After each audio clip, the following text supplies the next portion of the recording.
Bonjour à tous et bienvenue dans Parlons Cash l'Hebdo. On commence ce JT avec les prix des carburants qui repartent à la baisse et qui s'éloignent toujours plus de la barre symbolique des 2 € le litre.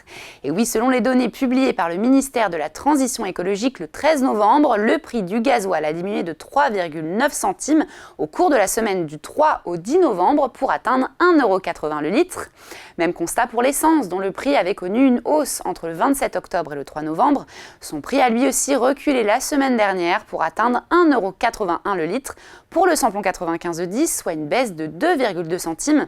Une baisse qui s'explique en partie par la diminution du prix du baril de Brent qui a reculé de 4,5 $ la semaine dernière. À noter quand même que les prix du pétrole ont légèrement augmenté ce lundi en raison du contexte géopolitique. Et on poursuit ce JT avec cette bonne nouvelle pour ceux qui utilisent leur ticket restaurant pour faire leurs courses. Sachez que ce sera toujours possible en 2024. C'est ce que vient d'annoncer la ministre Olivia Grégoire pour soutenir le pouvoir d'achat des Français dans ce contexte d'inflation. Un virage à 180 degrés pour le gouvernement qui avait pourtant écarté la possibilité d'une prolongation et qui devait normalement prendre fin au 31 décembre 2023. Pour rappel, depuis août 2022, l'utilisation des tickets restaurants a été étendue à tous les produits alimentaires, même s'ils ne sont pas directement consommables, comme par exemple la farine, les pâtes, le riz, les œufs, le poisson ou encore la viande.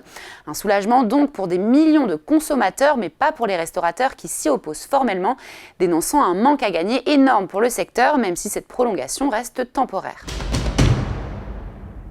Et on termine avec le top départ de l'édition 2023 de la Black Friday Week. Cet événement très attendu par les consommateurs vient de débuter et s'étalera sur une dizaine de jours environ.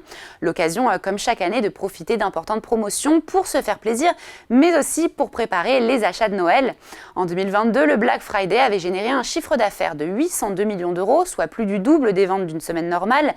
Et alors que les ventes tournent au ralenti en raison des hausses de prix, les marques ont donc décidé cette année encore de mettre le paquet pour séduire les clients.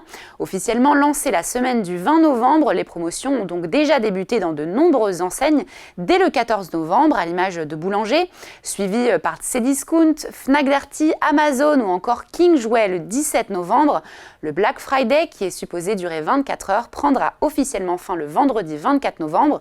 Il sera ensuite suivi du Cyber Monday, l'occasion encore de faire des bonnes affaires, mais cette fois-ci uniquement en ligne.